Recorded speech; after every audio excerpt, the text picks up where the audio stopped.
ഹരിച്ചേട്ടാ, ഒരു 4 ദിവസം മുമ്പ് വാഷിങ്ടൺ പോസ്റ്റിൽ, അമേരിക്കയിൽ നിന്നിറങ്ങുന്ന പത്രമാണെന്ന് അറിയാമല്ലോ അങ്ങേക്ക്, അതിൽ ഒരു ലേഖനം വന്നിരുന്നു. ആ ലേഖനം പാകിസ്ഥാനിലെ ഈ പല ഭീകര സംഘടനകളുടെ പ്രധാനപ്പെട്ട നേതാക്കൾ, തലപ്പത്തിരിക്കുന്നവർ ഒക്കെ അജ്ഞാതൻ്റെ ആക്രമണത്തിൽ കൊല്ലപ്പെടുന്നതിനെ കുറിച്ചാണ് ആ ലേഖനം. ആ ലേഖനം സംബന്ധിച്ച് ഇപ്പോൾ വലിയ വിവാദമായി. അത് പാകിസ്ഥാനിലും ആ ലേഖനത്തെ അധികരിച്ചുകൊണ്ട് അവിടുത്തെ മാധ്യമങ്ങളും അത് ഏറ്റെടുത്തിരിക്കുകയാണ്. എന്താണ് ഇതിൻ്റെ വിശദാംശങ്ങൾ? ആ ലേഖനം എന്തിലേക്കാണ് വിരൽ ചൂണ്ടുന്നത്? ശരിയാണ്. ഡിസംബർ 31 വാഷിങ്ടൺ പോസ്റ്റ് എന്ന് പറയുന്ന അമേരിക്കയിലെ ഏറ്റവും പ്രമുഖമായ പത്രമാണ്. ന്യൂയോർക്ക് ടൈംസും വാഷിങ്ടൺ പോസ്റ്റുമാണ് അന്തസ്സും പാരമ്പര്യവും അതുപോലെ വിശ്വാസ്യതയുമുള്ള അമേരിക്കയിലെ പ്രമുഖ പത്രങ്ങൾ. അതിൽ വാഷിങ്ടൺ പോസ്റ്റിൽ വന്ന ലേഖനമാണ്. ആ ലേഖനത്തിന്റെ തലക്കെട്ട് India's shadow war with Pakistan, A campaign of covered killings, അതായത് രഹസ്യ കൊലപാതകങ്ങൾ. ഈ ലേഖനം വന്ന് ഒരു 2-3 ദിവസം കഴിഞ്ഞ്, അതായത് ഇന്നലെ പാകിസ്ഥാനിലെ ദ ഡോൺ എന്ന് പറയുന്ന പാകിസ്ഥാനിലെ പ്രമുഖ ദിനപത്രം ഈ ലേഖനം പുനഃപ്രസിദ്ധീകരിച്ചിരുന്നു. ഇതിലെ വസ്തുതകളും എല്ലാം വെച്ച് അവർ പ്രസിദ്ധീകരിച്ചിരിക്കുന്നു. എന്താണ് ഈ ലേഖനത്തിൽ പറയുന്നത്?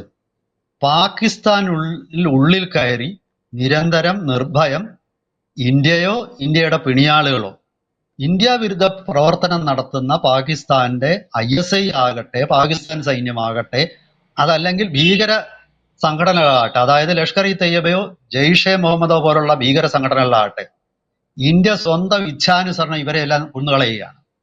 അപ്പം ഈ വാഷിങ്ടൺ പോസ്റ്റിലെ ലേഖനത്തിൽ നരേന്ദ്രമോദിയെ വിശേഷിപ്പിക്കുന്നത് the most confrontational and resolute political leader of India എന്നാണ്. അതായത് ഏറ്റവും നിശ്ചയദാർഢ്യവും പോരാട്ട വീര്യവും തികഞ്ഞ ഇന്ത്യയുടെ നേതാവ് ഇദ്ദേഹമാണ് ഈ പാകിസ്ഥാനിൽ കയറി അവിടെ ഈ കൊലപാതകങ്ങളെല്ലാം നടത്തുന്നതെന്നാണ് ഈ ലേഖനത്തിലുള്ളത്. അപ്പൊ പക്ഷേ ഞാൻ പറയുന്നത് ഇന്ത്യ ഇതെല്ലാം നിഷേധിക്കുന്നുണ്ട് കേട്ടോ. ഇന്ത്യ പറയുന്നത് ഞങ്ങൾ അവിടെ കയറിയതൊന്നും കൊല്ലുന്നില്ല, അതൊക്കെ പാകിസ്ഥാൻകാർ അങ്ങോട്ടും ഇങ്ങോട്ടും കൊല്ലുകയാണെന്നാണ്. ഇനി ആരാണ് ഈ കൊലപാതകികൾ? ലേഖനം പറയുന്നത് അഫ്ഗാനികളാണ് ഇതിലെ ബഹുഭൂരിപക്ഷം കൊലപാതകികളും. അഫ്ഗാനിസ്ഥാൻ പൗരന്മാരാണ് ഈ പാകിസ്ഥാനിൽ കയറി കൊല നടത്തുന്ന ഭൂരിഭാഗം ആൾക്ക്. ഒരു ചെറിയ ശതമാനം പാകിസ്ഥാൻകാരായ ക്രിമിനലുകളുമാണ്. ഇനി എങ്ങനെയാണ് ഈ കൊലപാതകം നടത്തുന്നത്? അതിന് ഒരു വ്യക്തമായ റൂട്ടുണ്ട്. അതായത് ഗൾഫിലെ പല ഗൾഫ് രാജ്യങ്ങളിലുള്ള പല ബിസിനസ്സുകാരും യഥാർത്ഥത്തിൽ റോയുടെ ഏജന്റുമാരാണ്. അതായത് ഇന്ത്യൻ രഹസ്യാന്വേഷണ സംഘടനയുടെ ഏജന്റുമാരാണ് പല ഗൾഫിലെ ബിസിനസ്സുകാരും.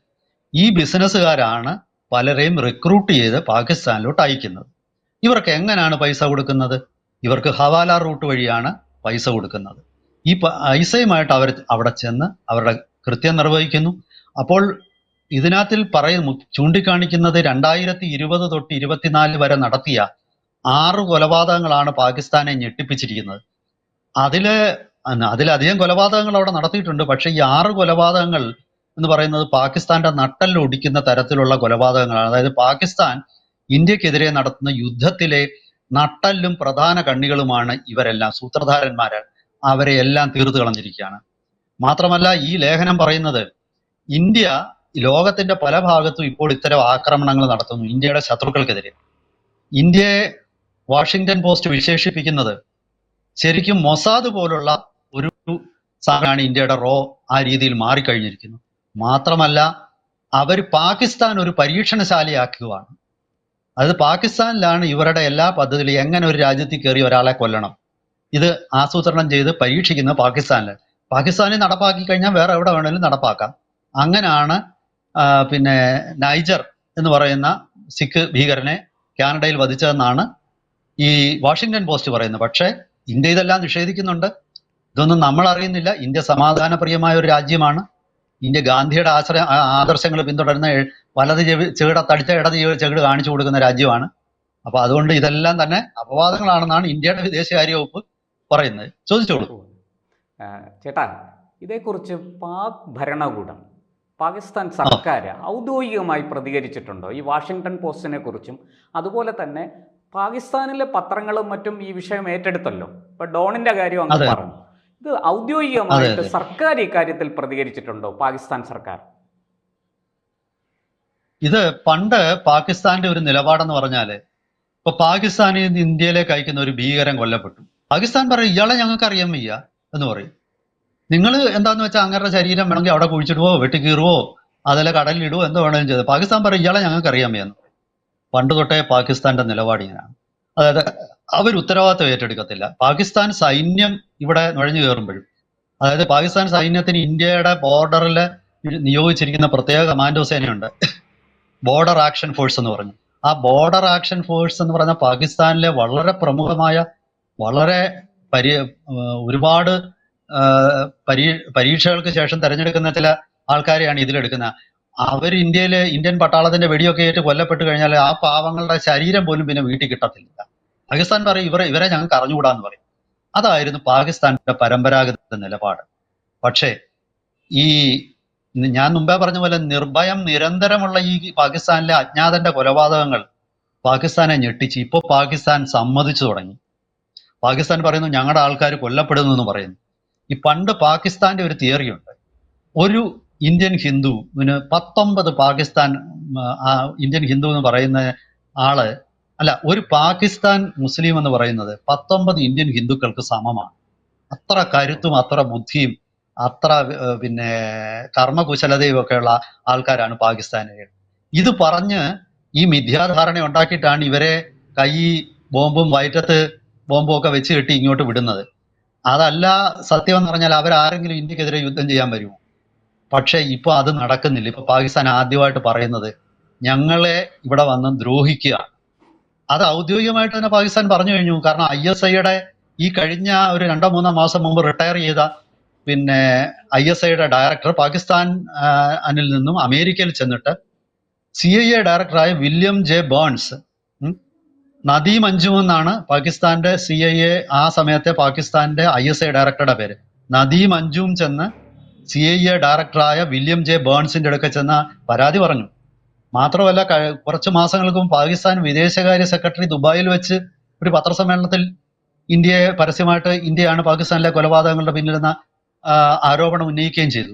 അപ്പോൾ പാകിസ്ഥാൻ ഇപ്പോൾ ഇന്ത്യക്ക് നേരെ വ്യക്തമായ ആരോപണങ്ങളുമായിട്ട് രംഗത്ത് വന്നിരിക്കുന്നത്. കാരണം പാകിസ്ഥാന് മനസ്സിലായി വെറുതെ മിണ്ടാതിരുന്നു കഴിഞ്ഞാൽ ഇങ്ങനെ കൊന്നുകൊണ്ടിരിക്കും, പിന്നെ നമുക്ക് വേറെ തിരിച്ചൊരു വാക്ക് പോലും പറയാൻ പറ്റത്തില്ല, ഇന്ത്യ അത് നിഷേധിച്ചുകൊണ്ടിരിക്കും. അത് കാരണം പാകിസ്ഥാൻ ഗതികെട്ട് പാകിസ്ഥാൻ ഇപ്പൊ ഇന്ത്യ അവിടെ കയറി അവരെ വധിക്കുന്നുണ്ട് എന്നുള്ളത് തുറന്നു പറഞ്ഞിരിക്കുകയാണ്. ഇനി ചോദിച്ചോളൂ. ചേട്ടാ, ഇക്കാര്യത്തിൽ എന്തെങ്കിലും തെളിവുകൾ ഹാജരാക്കാൻ ഈ പാകിസ്ഥാനോ അതുപോലെ ഈ ലേഖനം വാഷിങ്ടൺ പോസ്റ്റിൽ വന്ന ലേഖനത്തിൽ ഇതിൽ ഇന്ത്യയുടെ പങ്ക് വ്യക്തമാക്കുന്ന എന്തെങ്കിലും തെളിവ് അവർക്ക് മുന്നോട്ട് വെക്കാൻ സാധിച്ചിട്ടുണ്ടോ? അവർക്ക് തെളിവൊന്നുമില്ല. പക്ഷെ ഒരു കാര്യം അവർ പറയുന്നുണ്ട്. അതായത് ദുബായിൽ നിന്ന്, ഞാൻ മുമ്പേ പറഞ്ഞല്ലോ, ചില ബിസിനസ്സുകാരാണ് ഈ ഇത്തരം കൊലപാതകങ്ങൾ ആസൂത്രണം ചെയ്യുന്നത്. അങ്ങനെ ഒരു കൊലപാതകം എന്തോ അതിനകത്തിൽ ആള് മരിച്ചില്ല, മാത്രമല്ല പ്രതിയെ പിടിക്കാനും പറ്റി. അപ്പോൾ അയാൾ കൊടുത്ത സൂചനകൾ അനുസരിച്ച് ദുബായിലെ ഒരു വീട്ടിലെത്തി.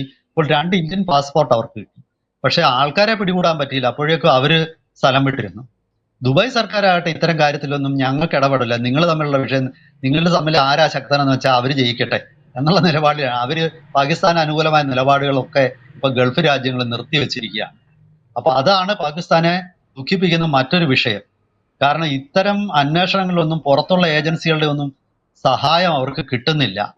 അത് കാരണമാണ് എനിക്ക് തോന്നുന്നത് പാശ്ചാത്യ മാധ്യമങ്ങളിൽ ഈ വാർത്തകൾ വരുത്തുകയും അങ്ങനെ ലോകത്തിന്റെ മുന്നിൽ കൊണ്ടുവന്ന് എല്ലാവരോടും പരാതി പറയുകയാണ് പാകിസ്ഥാൻ. പണ്ട് പാകിസ്ഥാൻ ഇങ്ങനെ മസിൽ കാണിക്കുകയും മീശ വിരിക്കുകയും വെരിട്ടുകയൊക്കെ ചെയ്യുന്ന പാകിസ്ഥാൻ ഇപ്പൊ കണ്ണുനീര് തുടക്കുകയും ഗദ്ഗതകണ്ഠനായിട്ട് പോയി എല്ലാവരുടെയും മുമ്പിൽ കരഞ്ഞു പിഴിഞ്ഞു നിൽക്കുകയൊക്കെ ചെയ്യുകയാണ്. അതാണ് ഇപ്പോഴത്തെ അവസ്ഥ. കാരണം എങ്ങനെങ്കിലും ഈ കൊലപാതകങ്ങളൊന്ന് അവസാനിച്ചാൽ മതി എന്നാണ് പാകിസ്ഥാന്റെ ഇപ്പോഴത്തെ നിലപാട്. അവർക്ക് തെളിവുണ്ടോ എന്ന് ചോദിച്ചാൽ വ്യക്തമായ തെളിവൊന്നുമില്ല. പക്ഷെ ചത്തത് കീചകനെങ്കിൽ കൊന്നത് ഭീമൻ എന്നുള്ള ഒരു പ്രയോഗം ഉണ്ടല്ലോ, അതാണ് പാകിസ്ഥാൻ ഇപ്പൊ പറയുന്നത്. ചത്തത് പാകിസ്ഥാനിയെങ്കിൽ കൊന്നത് ഇന്ത്യക്കാര് തന്നെ ആയിരിക്കും എന്നുള്ള ഒരു നിലപാടല്ലാതെ അവർക്ക് പ്രത്യേകിച്ച് വലിയ തെളിവൊന്നും ഇതിനകത്തിലില്ല. പക്ഷെ അവർ പറയുന്നത്, കാരണം ഈ കൊല്ലപ്പെട്ടവരൊക്കെ തന്നെ ഇന്ത്യ വിരുദ്ധ കേസുകൾ നിലവിലുള്ളതാണ്.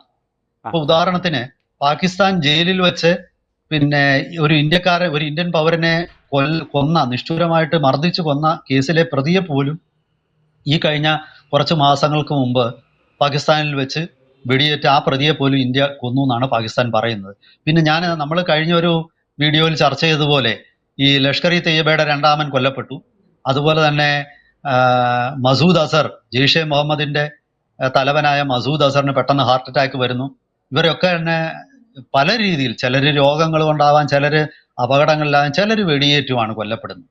അപ്പൊ ഇന്ത്യ പാകിസ്ഥാനും പാശ്ചാത്യ മാധ്യമങ്ങൾ പറയുന്നത് ഇന്ത്യ പാകിസ്ഥാനെ ഒരു കൊലപാതകങ്ങളുടെ ഒരു പരീക്ഷണശാലയാക്കി മാറ്റിയിരിക്കുകയാണെന്നാണ്. എങ്ങനെ ഒരാളെ രഹസ്യമായി കൊലപ്പെടുത്താം എന്നുള്ളത് അവിടെ പരീക്ഷിക്കുന്നു, അത് നടക്കുന്നു. ഇതാണ് ഇപ്പോഴത്തെ ഒരവസ്ഥ. എന്തായാലും ഇത്രയും കാലം നമുക്ക് വലിയ തലവേദന തന്നുകൊണ്ടിരുന്ന പാകിസ്ഥാൻ ഇപ്പം നെട്ടോട്ടം ഓടുകയാണ് എന്ന് നമുക്ക് ഈ ലേഖനങ്ങളിൽ നിന്ന് മനസ്സിലാകുന്നുണ്ട്. എന്തായാലും നമ്മൾ ആരെയും അങ്ങോട്ട് പോയി ആക്രമിക്കാറില്ല, ഉപദ്രവിക്കാറില്ല, അതൊരു സത്യമാണ്. എന്നാൽ നമ്മളെ ഉപദ്രവിച്ചാൽ, നമ്മളെ ആക്രമിച്ചാൽ നമ്മളൊട്ട് വിട്ടുകൊടുക്കാറുമില്ല. അതാണ് നമ്മുടെ നയതന്ത്രം. എനിക്ക് തോന്നുന്നു ആ നയതന്ത്രം വിജയിച്ചിരിക്കുകയാണ് ഇപ്പോൾ. തീവ്രവാദികളും ഭീകര സംഘടനകളും അതിൻ്റെ തലപ്പത്തിരിക്കുന്നവരുമൊക്കെ പാകിസ്ഥാനിലടക്കം, പാകിസ്ഥാനിൽ മാത്രമല്ല കാനഡയിലും ഒക്കെ നെട്ടോട്ടം ഓടുന്നു എന്നുള്ളതാണ് അങ്ങീ പറഞ്ഞതിൻ്റെ സാരാംശം. എന്തായാലും നമുക്ക് നോക്കാം എന്താണ് സംഭവിക്കുന്നത്. ആത്യന്തികമായിട്ട് ഈ ഭീകരവാദത്തെ അതിൻ്റെ വേരോടെ പിഴുത് കളയാൻ ഇന്ത്യക്ക് സാധിക്കുമോ എന്നുള്ളതാണ് ചോദ്യം. ശരി, നന്ദി. ശരി, നന്ദി.